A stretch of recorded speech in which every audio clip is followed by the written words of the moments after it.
parents of gender diverse and transgender prepubescent children and adolescents did something wrong. Well, how many times a mom will ask me, what did I do wrong when I was pregnant? Nothing. I hear that all the time. Someone taught my child to be gender diverse or transgender. It's probably one of the most ridiculous statements anyone could make. It's all those woke teachers who are teaching children to be a different gender. I love this. I heard this from a teacher I know. She said, if I had that much influence over my students, they'd all be earning straight A's.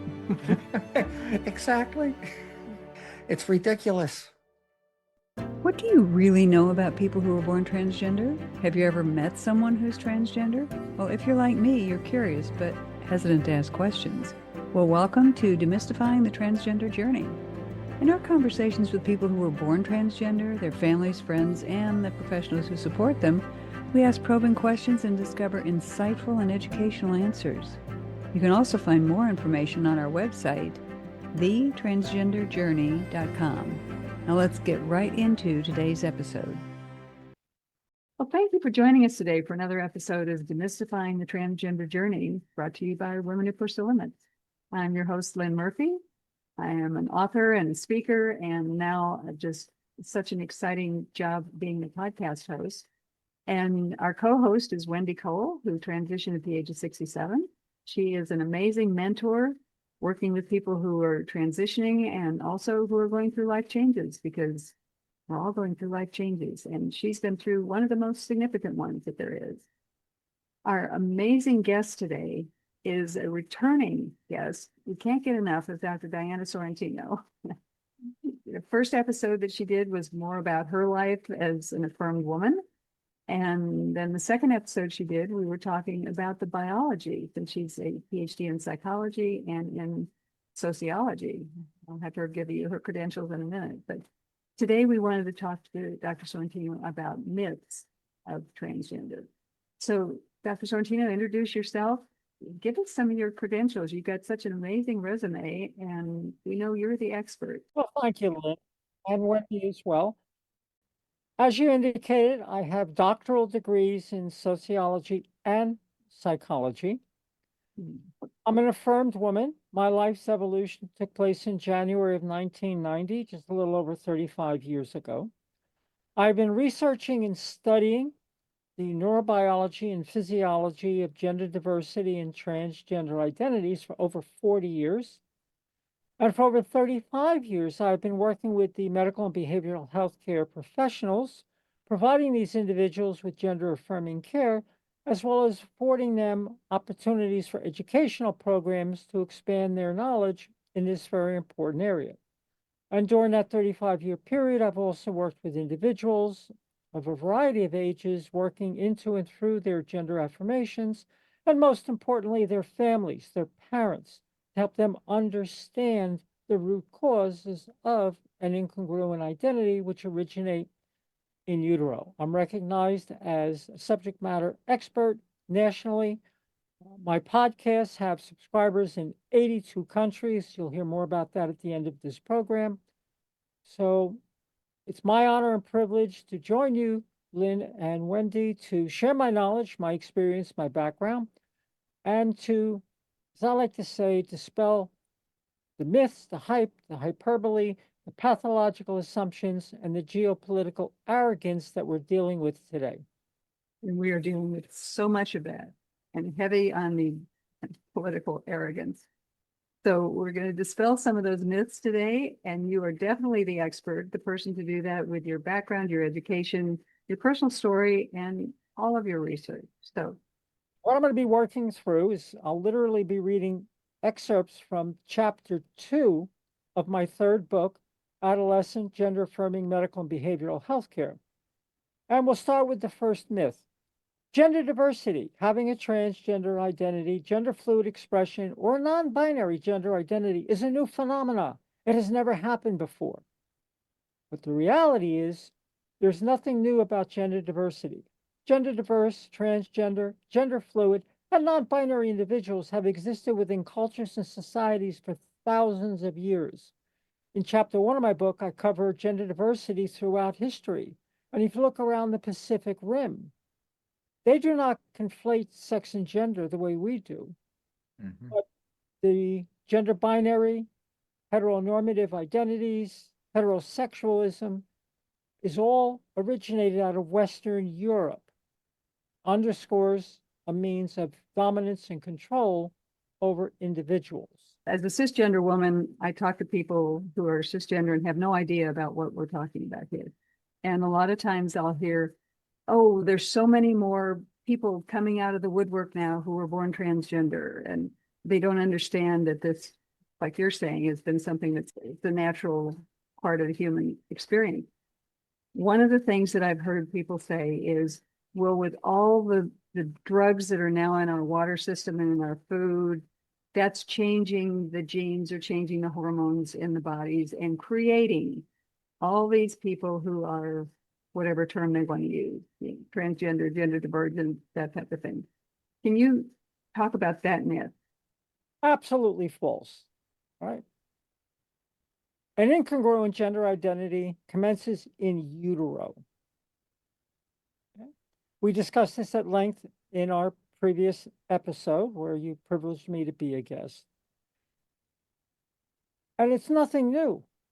It's just that as more information becomes available, individuals begin to recognize and accept the fact that their gender identity is not congruent with the sex assigned at birth. Mhm.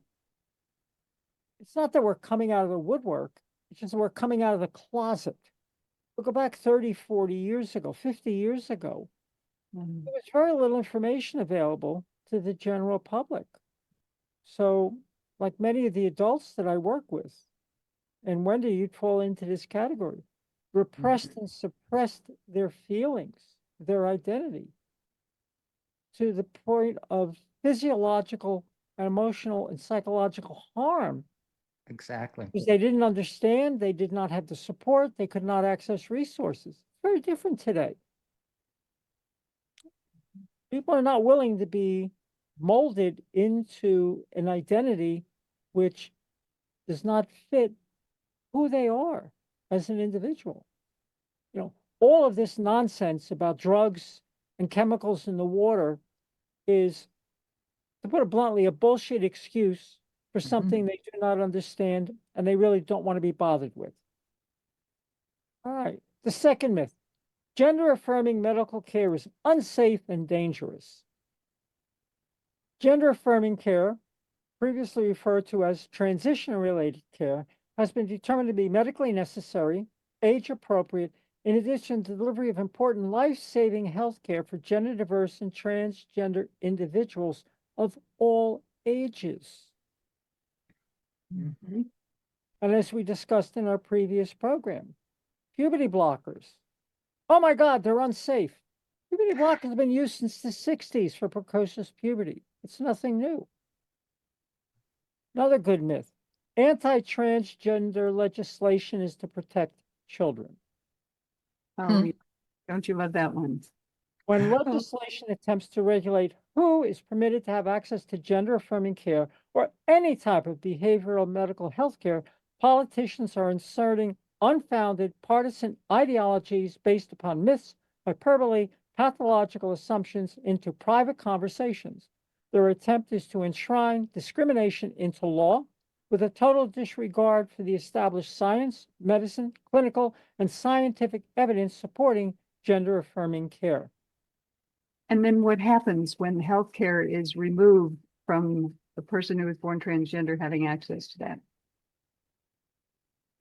It increases their depression, emotional distress, gender dysphoria, the potential for suicidal ideation, not to mention death by suicide. The trauma inflicted is exponential.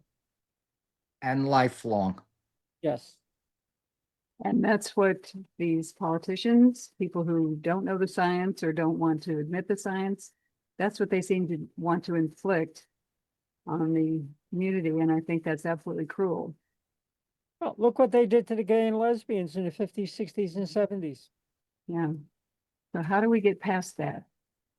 Well, questions I've asked politicians is, what are you afraid of? Mm-hmm. What are They're- you afraid of? They're afraid their constituents won't vote for them. Personal opinion, I think that's what they're afraid of. Well, they use hot button issues that they create to stir up their voting base. Mhm. So that they can maintain power and stay in office. And so much of what we're dealing with today is out of Project 2025. You have the Heritage Foundation, which is an ultra right wing group, which is driving these philosophies and ideologies that have no basis in science or fact, Mhm. all for control. All right. Okay. Myth: being gender diverse or transgender is a psychiatric or psychological pathology and mental illness.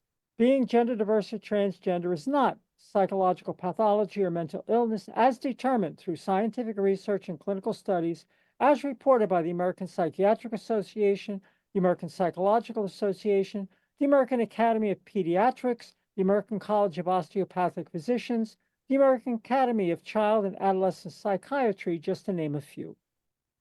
Right? Many individuals who have transitioned regret their decision. Longitudinal studies, and the Dutch have been tracking individuals for over 30 years. The detransition rate is less than 1%. The benefits brought to the individual who is allowed to transition with an interdisciplinary team are palpable. Wendy's proof of that. I'm proof of that. People I work with. Denying care is tantamount to child abuse. Well, and Wendy and I have heard a physician speak about the percentage of regret that people have with other surgeries that cisgender people have with breast augmentation, with rhinoplasty, with tummy tucks, with different types of surgeries, that those percentages are much, much higher than the percent. What did you say? 1%, less than 1%? Less than 1%. Now, here's one of my favorite ones. Transgender surgery is performed on prepubescent children. Prepubescent children are ineligible for any type of gender affirming intervention. But I like to also ask, where was their anger and frustration when intersex children were born, whether they were XX or XY, and by age 2 or 3 were surgically altered to appear more female because, as they would say, it's easier to dig a hole than build a pole. Exactly. Nobody said anything about that, did they? Oh, and there were hospitals here in Philadelphia, Pennsylvania that would do it routinely. I had a friend who had that done. Yeah. Mm. And then it's traumatized the individual for life. Mm-hmm. Puberty blockers, gonadotropin releasing hormone agonists are harmful and cause permanent, irreversible side effects. They've been used since the 60s for precocious puberty. It's a pause button. They're reversible. Before an individual is eligible for puberty blockers, physical examination, metabolic profile, complete blood profile, CBC, bone mineralization studies to make sure a person is healthy enough for the application of puberty blockers. Well, and one thing that Wendy and I have talked about in a different episode too, was that people don't understand what transition means, that there are stages of transition. You can transition socially, hormones, medical intervention, surgeries, but it's a spectrum. Very much so. There are individuals who will transition socially in adolescence or young adulthood, be prescribed through their interdisciplinary team, cross-sex gender affirming hormones, whichever direction they want to go. And they're very happy without any subsequent surgeries. Mm-hmm. Not uncommon. Mm-hmm. And for many individuals, they go years before they can afford to have the surgeries performed. But they work through their social affirmation. Well, and there's I've such a also- fascination with people wanting to know what somebody's genitals are like, and I don't think it's anybody's business. Exactly. I've met individuals also who I've talked with about this, who, as transgender women, choose not to have the surgery. They just have no need for it, feel no need for it. And in fact, I've been told that's their favorite sex organ. There are no rules for transition. Another myth, prepubescent children are administered cross-sex hormones. False. In prepubescence, no hormones, no medical intervention, no surgical intervention, period, until the onset of puberty. And at that point, only introduction would be puberty blockers, gonadotropin-releasing hormone agonists. Cross-sex gender-affirming hormones would not be introduced age 15 or 16. That's fact. Here's another good one. Claiming to be gender diverse or transgender is a fad, a personal choice, a phase caused by peer pressure, or a form of rebellion against parents and families. Pure nonsense. What more can I say? It's pure nonsense. It doesn't deserve any more attention. Prepubescent children cannot be gender incongruent, gender diverse, or transgender. It only happens at puberty. Another absolutely false. Science, research, and clinical studies clearly supports the fact that gender incongruent gender identities in prepubescent children will develop during early childhood development. Gender incongruence has been proven to originate during fetal development, with prepubescent children between the ages of 3 and 5 identifying themselves as a different gender. Fact. And you get the medical ability, the techniques and the medical research, the tools to determine these things now. Most definitely. Years ago, maybe not so much, but now it's all available. Another myth, all gender diverse and transgender individuals want hormone therapy.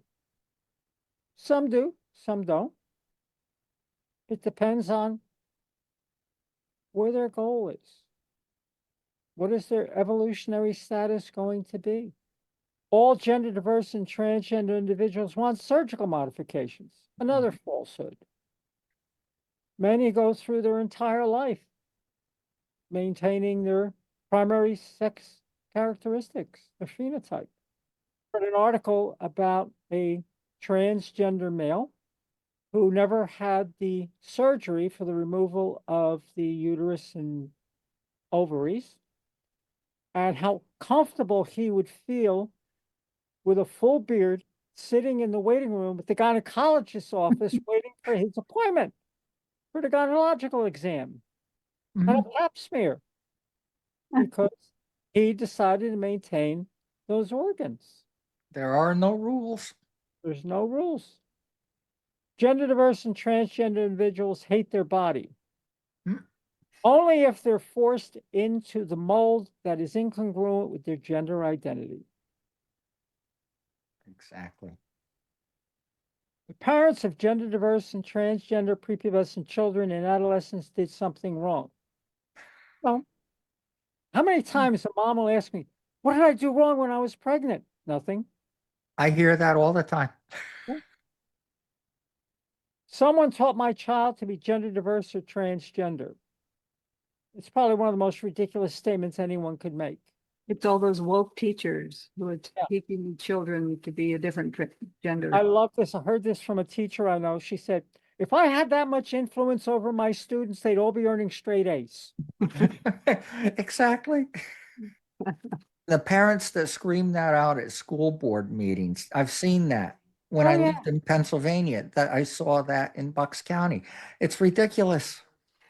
Biological sex and gender are the same thing. Well, we've covered that. They are as different as night and day. Your genitals do not determine your gender. Gender is based on your mental identity, who you are.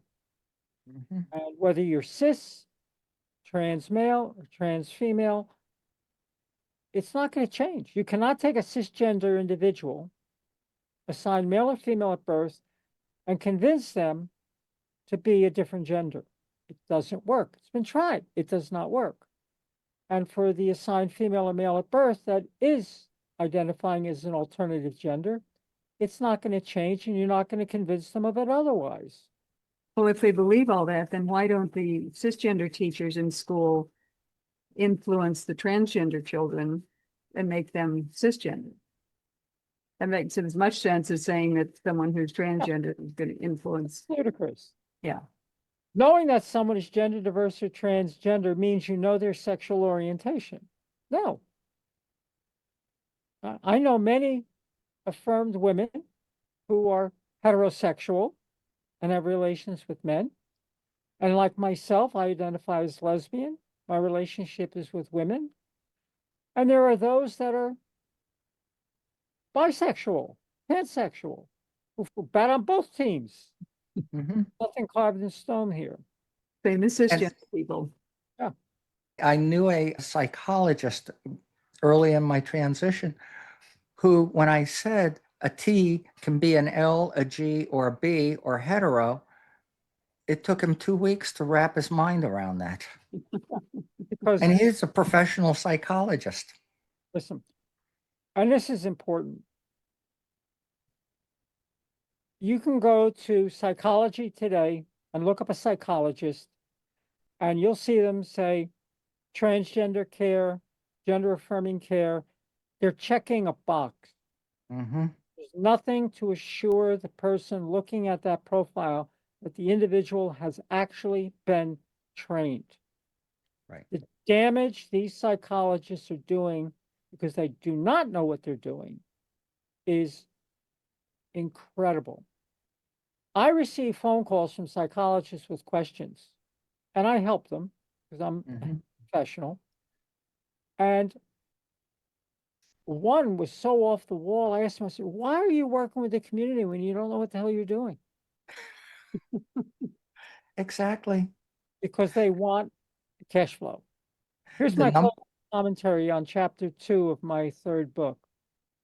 The unrelenting expression of myths, hyperbole, pathological assumptions, and geopolitical arrogance, and the outright distortion and dismissal of scientific research and medical facts, along with the intentional continuation of fabricated misinformation and disinformation being disseminated by the mainstream media, politicians, ultra-conservative groups, and religious zealots, which have no basis in science, medicine, or psychology, results in a deliberate falsification of the legitimate neurobiological and physiological development of gender variant, gender diverse, and transgender identities.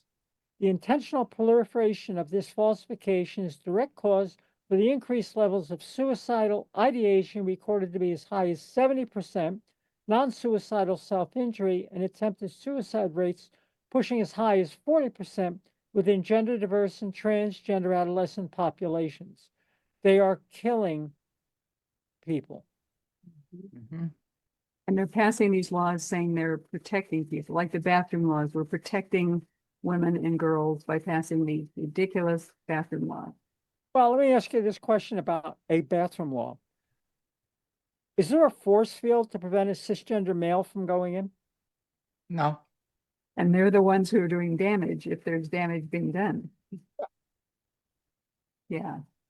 Well, I mean, look at you and Wendy. And the way the laws are written, you would be required in some of these states and some of these buildings to use the men's restroom. Does that make any sense? None whatsoever, and I'll be damned if I would. No.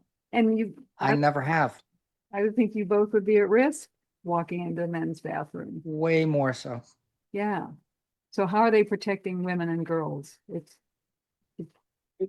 all about control, dominance, and influence. And maintaining the patriarchal society of heteronormative dominance. All originate out of Western Europe. Absolutely. What's interesting is when European settlers came to the North American continent in the 16th, 17th century, they encountered indigenous tribes that surprised them for two reasons. One, they spoke English. Second, they had gender fluid and cross-gender individuals who were considered shamans, religious leaders, and very important individuals within their tribes and communities. You look at the 540 federally recognized indigenous tribes in North America, that's still the norm. Even the 200 unregistered and unrecognized tribes. And if you look globally, in fact, let me bring up another document here. Exploring gender diversity throughout history. I already covered the 16th and 17th century European settlers. In the early 1900s, it was not uncommon for women to present themselves as men to gain access to employment, educational opportunities, and many of them never considered themselves transgender. It was just a means to an end for their lives. So would they be considered cross-dressers? Possibly. All right, you have the Bradash. These individuals receive social sanction from their respective societies to assume a gender role which was opposite to that which they were assigned at birth. The Hijra, alternative gender role. Within the Indian subcontinent, as well as in Pakistan, Bangladesh, and many other South Asian countries, the Hijra have existed and lived for thousands of years as accepted members of society. They're third gender individuals who are assigned male at birth but live their lives as women or non-binary individuals. The Burjis of Indonesia recognize 5 different genders within their society. Okay. The Navajo Nation, I already touched on that with the difference in the gender fluid roles. This one I love. The Sworn Virgins of Albania. These are women who will swear an allegiance to the village elders and then become eligible to live as a man, to own property, to take jobs, and live in society in a male role. They're also allowed to do so if their head of household husband or father dies, then a woman can assume the role of the male and be accepted by society. And then are they celibate? And they remain celibate. The Fafanin of Samoa, Guanadoshis of Dominican Republic, just to name a few. The Ladyboys of Thailand. Mhm. And that's just a sampling of it. And Judaism also, at least used to recognize, right? Well, in Judaism, they have a ceremony called mikvah, where an individual who's going to be transitioning male to female goes through a baptism prior to starting gender affirming hormones. And the same thing if they're going the other way. Called mikvah. And that's practiced today. It's still practiced, okay. Yes. And not just throughout the Jewish faith, or is there a sect that practices that? From my understanding, it's throughout the Jewish faith, but I'm sure there are sects where it's not. But the point we're driving home here is this is not a unique phenomenon. This is not a 20th or 21st century phenomenon. This is not a medical pathology. It's not a psychological pathology. It's been part of history and cultures for thousands of years. It's not changeable. No, it's not. So how do we get people to re-examine their assumptions about this? Well, how do you get someone to be open-minded? They have to express a willingness to listen and learn and accept that which may be very uncomfortable. Now, I've been very fortunate. I've done so many programs for churches, for civics groups, for the League of Women Voters, and the list goes on.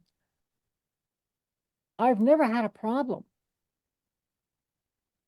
with anyone in attendance. My books sell like hotcakes when I bring them to these events. And I constantly hear, we had no idea. We had no idea. And those events usually lead me to other speaking engagements that people need to hear this message. And I agree.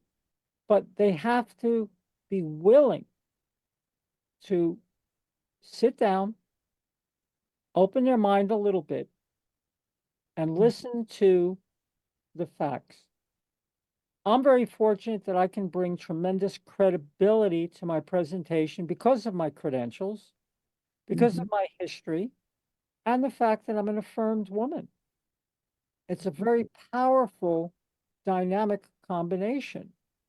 And when I stand there and share my history, the neurobiology, the physiology, the prenatal development, what we have learned from neuroimaging, functional magnetic resonance imaging, diffusion-based magnetic resonance tomography, and the list goes on to show the differences in the brains, where transgender women have brains that are virtually similar to cisgender, and transgender men have brains that are very similar to cisgender males. I've devoted entire chapters of my books to the research that has been pursued in these areas. There's science behind it. And when individuals come to these programs, like the most recent one I did at the church, where 60 people sat in for 90 minutes, they came out of curiosity and a desire to learn, probably more out of curiosity, and ended up, oh my God, I didn't realize I learned so much. And that's what Wendy and I are doing, and I know that's what you're doing, is we figure we're planting seeds. Some people are more open. They're going to take the information and run with it. Some are not going to, they're going to try and keep this information out. But we continue to plant seeds. We continue to share the information and interview amazing people like you, so that maybe they'll hear things 2 or 3 times and it will actually get in there and change something about their attitude. Not unlike what took place in the 60s and 70s, the blowback will take place from within the community, just like it did with the gay and the lesbian community. You reach a point where enough is enough, and people are getting fed up. There is a U.S. congressman who has an office not far from where I live. And whenever he is in his office, there are several hundred people outside on the sidewalks protesting. And this is not just here in Eastern Pennsylvania. People are getting fed up with what's going on in Washington and how people are being treated. And it goes well beyond our community. But as I always like to ask, what are you afraid of? What harm are we doing only wanting to live our lives as our That's it. It doesn't fit their ideology.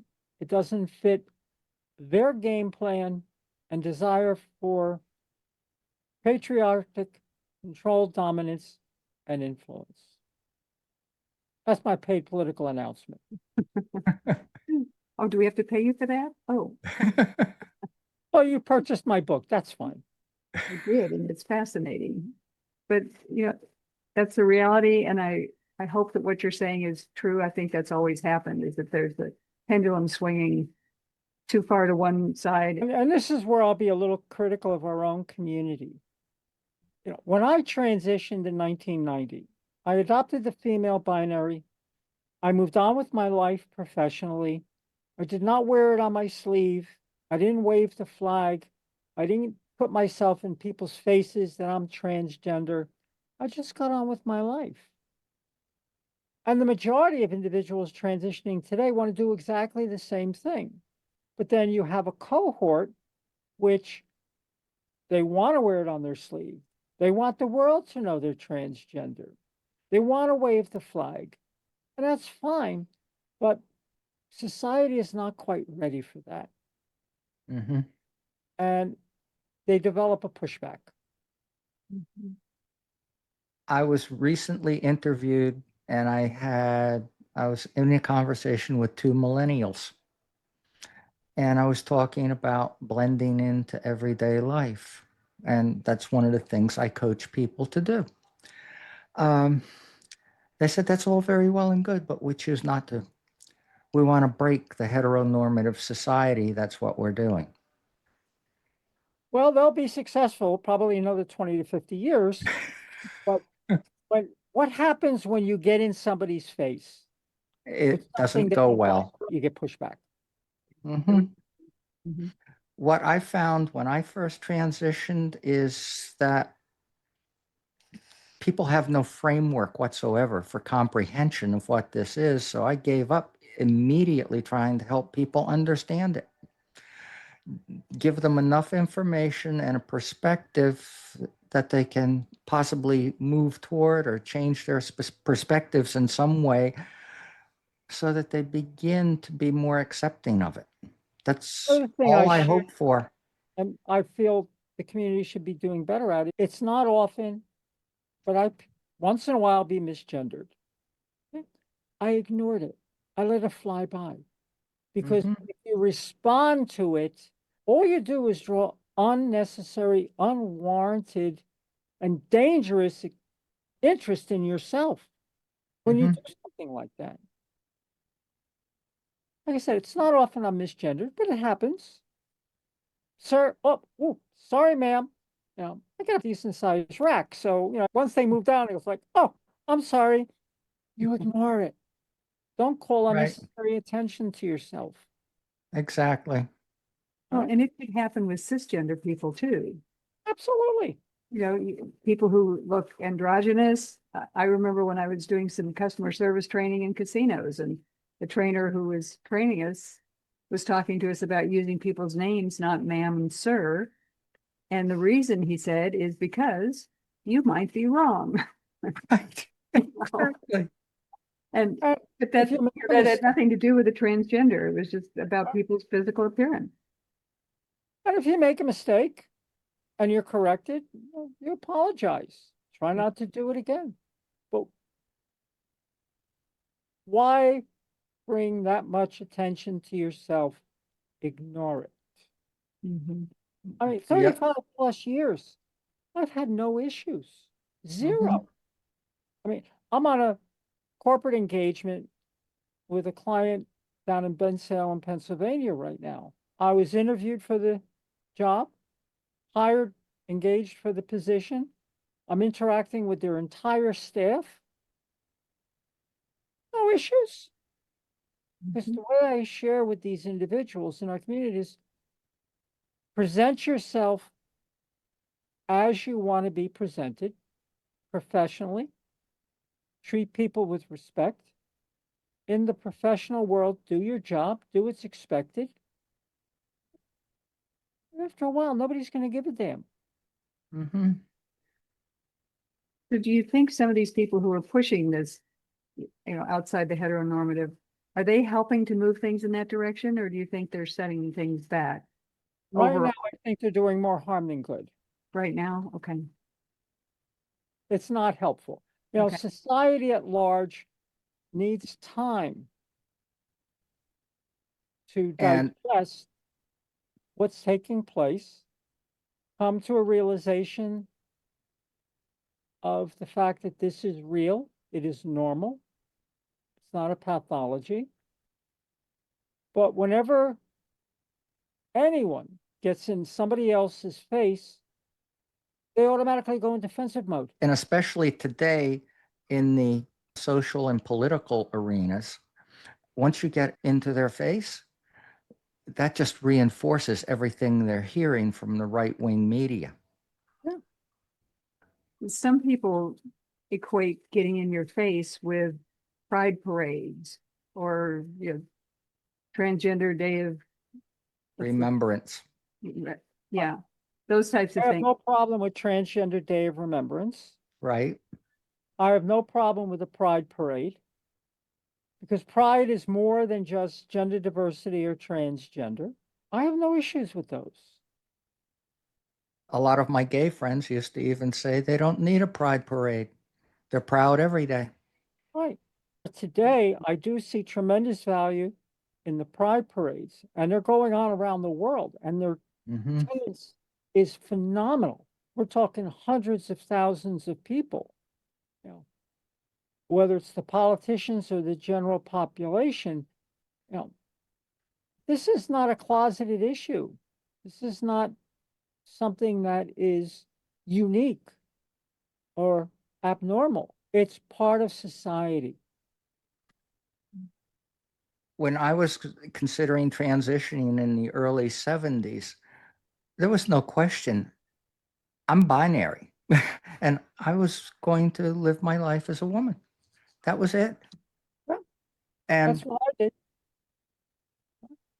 When uh, I transitioned in 1990, I adopted the female binary. I got on with my life, my profession, and my work. right. That was the norm back in the last century. when we started moving into the second decade of this century, and things changed a bit medically. Medical support was available, all the therapeutic support was available. Everything in that world became more well known. And people within our community saw that. That encouraged a lot more people to come out and start going forward with their transition. And then, from my observations, there was the 2020 pandemic. And that's when a lot of people had private time and they could think and really start to work on, well, what's going on with me in my life during this pandemic? And they could actually still go to work on Zoom, mail from here up, and enjoy their day. Most And definitely. after the pandemic, there was a wave of people coming out. And definitely society was not ready for that, in my opinion. I'm going to bring up Harry Benjamin, the book, Marvelous Transformations. I strongly recommend you read it. It's fascinating how he ended up almost by default becoming the father of transgender medicine. Mm-hmm. Dr. Yeah. Hartigan, who's going to be my guest on Friday for recording a podcast session, one of her clients called her and asked, "Do you know who Harry Benjamin is?" And she says, "Of course I do." He goes, "Good. You're the expert. You're the one I want to see," because this person knew that if the therapist knew who Harry Benjamin was, the chances were excellent they knew what they were talking about. Right. Yeah. The episode on Friday, we're going to be talking about what is gender affirming care, how to choose the right therapist. I was at a social networking event. I met a family physician and gave him my card. He goes, "Oh, I provide gender affirming care." Okay. "Are you a member of WPATH?" He goes, "What's WPATH?" That's all you needed to know. Right. I looked him square in the eye and, using a very colorful metaphor, which I will not use here, told him that he didn't know what the bleep he was doing and he was possibly going to do more harm than good. It was the last I heard of him. I asked my therapist fairly early on in my relationship with her. I was not at all concerned with seeing a statement that you had certification in gender affirming care. You had a certificate for that. And what she informed me was, it's like, yeah, I could have that certificate, but it doesn't mean anything. I go and sit in the classroom for some X number of hours, pay anywhere between $3,000 and $6,000 for the privilege of doing that, and I get a certificate. But that doesn't do anything for my overall knowledge of it. That's what she told me. Would you agree with that, or? Oh, totally. I mean, Okay, look at my years of research and I study. know. Still learning. 40 years. But there are so many people, even in our community, that I have dealt with, talked with, or know, oh, I'll only see someone with that certificate. A piece of paper. Exactly. Even my doctoral degrees, it's sheepskin on the wall. It's your years of experience and your research that does it. Exactly. And your lived experience. Education, whether it's undergraduate, graduate, doctoral, or continuing ed, provides you a foundation upon which to build and learn. Right. Okay. Well, and thank you for helping us learn today about myths around gender and also the fascinating information about the history of gender expression around the globe. It is absolutely fascinating, to put it mildly. It is, and you've delved into it extensively. So let's share with our audience today how they can reach you and your books and your podcast. Let's give them the information on all those things. Well, the fastest and most direct means of access would be my website, paradoxesofgender.com. Through my website, you will have access to my information, my podcasts, my books, my professional credentials, You can reach me through the website if you want to speak to me or schedule a session. I'm also on LinkedIn under Dr. Diana Sorrentino, PhD. I have, I think, close to 1,200 connections at this point, 90% of which are all within the community and the profession. You can reach out to me by email. It's paradoxesofgender@earthlink.net, but all that is on the website. But the beauty of the website is the podcast page has all of the published podcasts and information on the next ones to come up. There are hot links. I record my podcasts through Spreaker, which is part of iHeartRadio. And then from Spreaker, it's distributed to over 30 other platforms globally that I know of. God knows how many others are picking it up. If you have any questions, visit the website, send me an email. If you'd like to be a guest on my podcast, because you feel you have something you can contribute, you're a member of the community, a professional, a parent, or a family member, send me an informational email and we'll work it out. It's wonderful that you're so accessible to the community, and not just the transgender community, but the whole world. And 82 countries. That's remarkable, Dr. Sorrentino. So, I started the podcast May of 2023. Friday, we're recording our 59th episode because it's every 2 weeks. So much work to do them. Decided not to do weekly. I never imagined that type of a global audience in 2 years. But it just underscores the hunger for credible information around the world. well, and with a podcast, people can do that on their own time without letting other people know that that's what they're doing, you know, if they're afraid to be visible in asking for information. So, yeah, amazing information. So thank you very much for joining us again today. And I know we've got at least 1 or 2 more episodes coming up because you've got so much information. Well, once again, honor and privilege to be part of your program, and I'm delighted to share and contribute to the degree that I can. Well, thank you so much. And to our audience today, thank you for spending time with us and listening to all this amazing information, taking it in. We want you to share it with other people too. Subscribe to our podcast and our YouTube channel, Demystifying the Transgender Journey. Share it out, like, subscribe. Let's help build this platform so we can do what Dr. Sorrentino is doing, is spreading the word, planting the seeds, and educating people about the truth about the people who are born transgender and their experiences.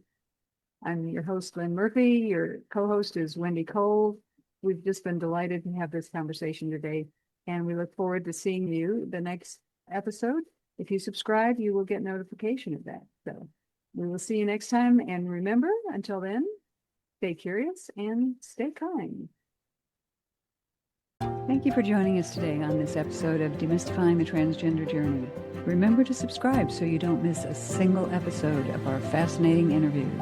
You can also find more information on our website, thetransgenderjourney.com. So until next time, stay curious and stay kind.